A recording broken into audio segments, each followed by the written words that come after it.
पिंडवाड़ा क्षेत्र में सीमेंट कंपनियों द्वारा किए जा रहे कथित मनमाने खनन को लेकर एक बार फिर से बड़ा सवाल खड़ा हो गया है। ठंडी बेरी गांव के पास स्थित अल्ट्राटेक माइंस क्षेत्र में बने गहरे पानी से भरे गड्ढे में डूबने से नाबालिग कमला कुमारी की संदिग्ध परिस्थितियों में मौत हो गई। घटना के बाद ग्रामीणों में भारी आक्रोश फैल गया और ग्रामीण धरने पर बैठ गए।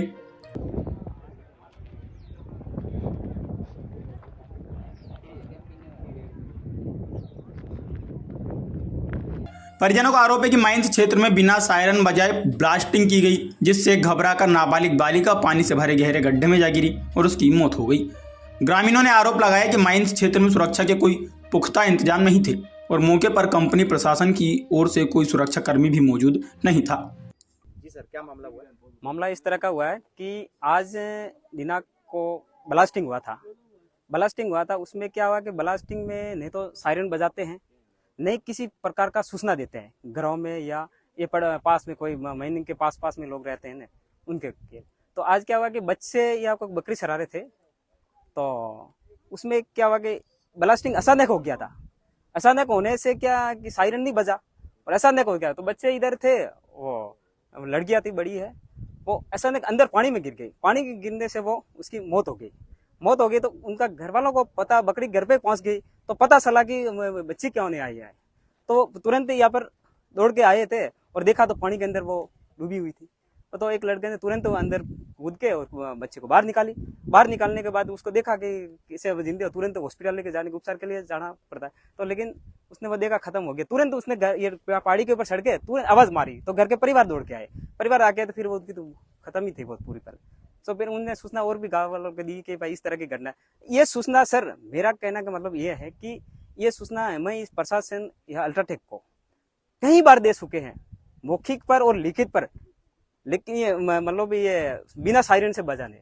और पहले सर क्या करते थे कि यहाँ पे जो ब्लास्टिंग होता था ना, तो 100 सिक्योरिटी आते थे लगभग। तो वो क्या कि सर लोगों को सबको साइड करते थे, उसके बाद ब्लास्टिंग होता था। अब क्या है कि अब जबरदस्ती ब्लास्टिंग कर रहे, कोई किसी को पता नहीं है। मैं तो सरकार से भी ये निवेदन करता हूँ कि आप ये माइंस डिपार्टमेंट के डीजीएम है, वो क्या ध्यान दे रहे हैं? इस तरह का ब्लास्टिंग हो रहा है, आपके पास सूचना होगी आज ब्लास्टिंग हुआ है, तो सूचना क्यों नहीं? आपके पास सूचना होगी। मैं एसडीएम साहब को भी ये बोलता हूँ कि आपके पास आज ब्लास्टिंग हुआ है तो आपको सूचना दी होगी, या पुलिस प्रशासन को भी सूचना दी होगी। ये मैं लेटर देखना चाहता हूँ कि आपने पास आज ब्लास्टिंग हुआ तो सूचना है कि नहीं है। इस तरह की बड़ी बड़ी घटना हो रही है और हमारे आए दिन इस तरह की घटना हो रही है। कभी गिर रहे हैं, कभी क्या हो रहा है, और आज इस तरह के बड़े हादसा हो गया और परिवार रो रहे हैं। घटना कितने बजे की है? ये लगभग है, ये जो बच्ची निकाली है ना, ये 2:30 बजे के तक है निकाली है। लेकिन ये ब्लास्टिंग थोड़ा पहले हुआ है। किस कंपनी का मामला? ये UltraTech cement Nathdwara cement Pindwara. अच्छा, और ये जो आप यहाँ पे बैठे हैं तो ये फैक्ट्री मैनेजमेंट से क्या बात? अभी फैक्ट्री मैनेजमेंट तक अभी तक कोई आया नहीं है और पुलिस को सूचना दी थी, पुलिस आई थी मौका पे और वो हमें बता दिया। पर ग्रामीणों का कहना है कि हमें जो न्याय चाहिए, न्याय के बिना हम यहाँ से हटेंगे नहीं और न्याय की मांग पर बैठे हैं। अब डिमांड सर ये है कि इस तरह की घटना हो रही है और आए दिन नहीं तो सूचना दे रहे हैं और ब्लास्टिंग इस तरह की कर रहे हैं बिना सायरनों से, और वो भी माइंस डिपार्टमेंट और डीजीएम को ये ध्यान रखना चाहिए। और हमें ग्राम वासियों पंचायत के लेटर पे भी लिखना चाहिए कि भाई ये इस पर आज ब्लास्टिंग होगा, तब गांव वालों को पता चले कि भाई ये ग्राम सभा आज ब्लास्टिंग करना है तो ग्राम सभा लिए जाएंगे, उसके बाद ब्लास्टिंग करेंगे, नहीं तो फिर ब्लास्टिंग होने नहीं देंगे। और इस तरह का हम ये मांग कर रहे हैं कि इस तरह की घटना नहीं होनी चाहिए, और हुई है तो इसका ये न्याय मिलना चाहिए हमारे को। क्षेत्र में वर्षों से हो रहे चूना पत्थर के खनन के चलते विशाल और गहरे गड्ढे बन चुके हैं, जिनमें बरसात का पानी भरने से आए दिन हादसों का खतरा बना रहता है। ग्रामीणों का कहना है कि नियम कायदों की अनदेखी कर खनन कार्य किया जा रहा है, लेकिन खनन विभाग और प्रशासन इन घटनाओं पर लगाम लगाने में नाकाम साबित हो रही। क्या घटना हुई? छोरे बाकरी सारते बेप्रमा भुटको जो भुटकाती भी नहीं नाई गई थी कोई पानी में पैर गई तो मर गई है ना तो पैर गई। अरे गुटका बीजा करे तो सायरन बीजू बजा रहे कंपनी सारण नहीं बजा दो वो फिर पैर जा भी नहीं बजा दो एकदम पूरा वो है। जी सर, क्या घटना हुई? यहाँ पे घटना इस तरीके से हुई है, जो मतलब ब्लास्टिंग हुआ है जो 100 मीटर के दायरे के अंदर मतलब हुआ है। जो यहाँ पे घटना घटित हुई है, जो बकरी सराय थी बच्ची, जो उनको पता ही नहीं था कैसे क्या हुआ कैसे क्या नहीं हुआ है, जो मतलब उनको डर लगा और वो भाग गई और पानी के अंदर गिर गई और उनकी डेथ हो गई है। और जो डीजीएमएस की जो सूचना जो जारी हुई है वो मतलब है कितने मीटर के अंदर होती है, कितने मीटर के अंदर नहीं होती है, वो अभी तक कोई सूचना हमको जो लोकल एरिया वालों को पता ही नहीं है। जो वो कर रहे हैं वो हमको पता ही नहीं है। जो मतलब है यहाँ पे 100 मीटर के अंदर जो ब्लास्टिंग हुआ है और उस बच्ची को मतलब है वो बच्ची जो बकरी सरा रही थी, मतलब बकरी सरा रही थी, वो जो मतलब है उनको पता नहीं कि ब्लास्टिंग हो रहा है, जबकि मतलब सूचना जारी होनी चाहिए कि जब तो आधे घंटे से पहले सायरन बजना चाहिए, वो सायरन नहीं बजा है। अगर सायरन बजता तो उन बच्ची को पता चलता कि हाँ कि सायरन बज रहा था, ब्लास्टिंग हो रहा है यूँ, जबकि मतलब उनको पता ही नहीं था। तो मतलब है वो बच्ची यहाँ बकरी सरा रही थी और सायरन अचानक बजा। जो अचानक बजा तो वो कितने मिनट बजा, कितने मिनट नहीं बजा, जो 1 मिनट के अंदर बजा था और बच्ची भागते भागते पानी के अंदर गिर गई और इतने में ब्लास्टिंग भी हुआ और वो बच्ची वो पानी के अंदर गिर गई जबकि उनकी डेथ हो गई।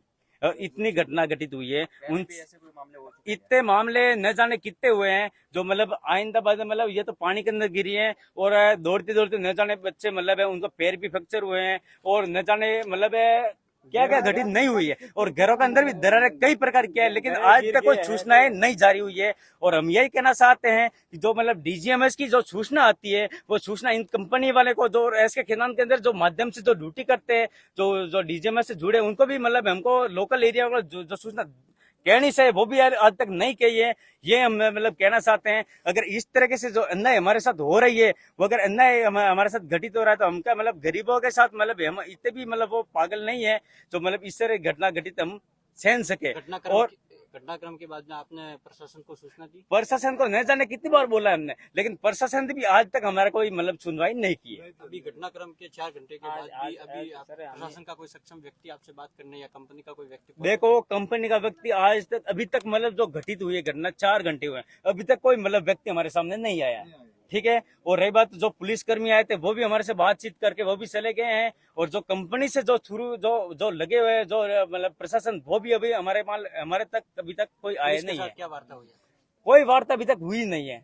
हम यहाँ तक खड़े हैं और जमाना है, हम जब तक हमारे को न्याय नहीं मिलेगा तब तक हम यहाँ पर खड़े हैं और जब हमको न्याय मिलेगा तब यहाँ से हम हटेंगे। सीधी बात हमारी यही फैसला है। मौके पर पिंडवाड़ा उपखंड अधिकारी नरेंद्र जांगीड़, डीएसपी भंवरलाल चौधरी, तहसीलदार शंकरलाल परिहार और थाना अधिकारी महेंद्र कुमार सिरवी मौजूद रहकर ग्रामीणों से वार्ता कर रहे हैं। क्या मामला हो गया? ये ठंडीबेरी माइंस के अंदर एक कोई बच्ची 16 साल की बच्ची के डूबने से डेथ हुई है। मामला संज्ञान में आते ही पहले पुलिस प्रशासन और राजस्व की टीम मौके पे आई थी। उसके बाद मैं तहसीलदार साहब और डिप्टी साहब भी मौके पे पहुंचे। अब इसमें जो भी पीड़ित परिवार है वो जिस प्रकार की रिपोर्ट देगा उसके अनुसार जांच कर दोषियों के विरुद्ध कार्रवाई की जाएगी। क्या डिमांड की जाएगी? अभी डिमांड पे खास कोई पता नहीं लग पा रहा है। जैसे ही कोई वार्ता होती है, कुछ निष्कर्ष निकलता है फिर ग्रामीण आरोप लगा रहे हैं कि यहाँ पे बिना सायरन के जो है ब्लास्टिंग किया जा रहा है। पूर्व में भी ऐसा कुछ मामला हुआ है? ये अभी आज ये संज्ञान में आई है चीज़, इसको जो है विस्तृत इसकी जांच कर और इनको लिखित में पाबंद किया जाएगा।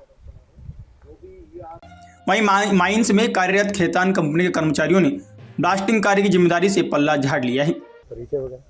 जी सर, क्या नाम है आपका? मेरा नाम मुकेश कुमार है और मैं इसके का रिप्रेजेंटेटिव हुआ और हमारा जो काम है ठंडीबेरी में वो ट्रांसपोर्टिंग का काम है। ओनली मटेरियल को ट्रांसपोर्ट करके क्रेशर पर फिट करना। ये आज जो घटना हुई है इसको लेकर फिर वो मुआवजे की बात कर रहे हैं। मुआवजा तो वो कंपनी से और उनकी बात होगी आपस में, हमारा इसमें ओनली सपोर्टिंग रहेगा, बाकी हमारा कोई इसमें व्यू नहीं है। रीजन अल्ट्राटेक कंपनी पे आरोप लगा रही है। कंपनी के कार्मिक कह रहे हैं कि हमने ठेके पे दे रखा है खेतान को। हमारा जो ठेका है वो ट्रांसपोर्टिंग का ओनली, ब्लास्टिंग और वो हमारा नहीं है। ये ब्लास्टिंग करते हैं वो उनके ये लापरवाही आप किसकी मानते हैं? इस तो जांच होगी तो उसमें पता चल जाएगा कि भाई किसकी लापरवाही। नहीं, जिम्मेदार कौन इसके लिए? जिम्मेदार तो अभी अब आप लोग भी जान ही रहे हो कि जो जिसके अंडर में काम है उसकी जिम्मेदारी है। मतलब आप कहना चाहते हैं कि अल्ट्राटेक परिसर में है तो फैक्ट्री जो है उसकी जिम्मेदारी ली? हाँ, फैक्ट्री है तो उन्होंने दिया हमको काम, वो हम ट्रांसपोर्टिंग का कर रहे हैं। बाकी जो हमारे वर्क ऑर्डर में आप माल भर के कंपनी तक ले जाते हैं, क्रेशर पर डाल। ठीक है। ब्लास्टिंग आपके अंडर में? ब्लास्टिंग हमारे अंडर में नहीं। अब बड़ा सवाल यह उठ रहा है कि आखिर मौत का न्योता देने वाले इन विशाल गड्ढों पर कब अंकुश लगेगा और खनन कंपनियों की मनमानी पर प्रशासन कब कार्रवाई करेगा।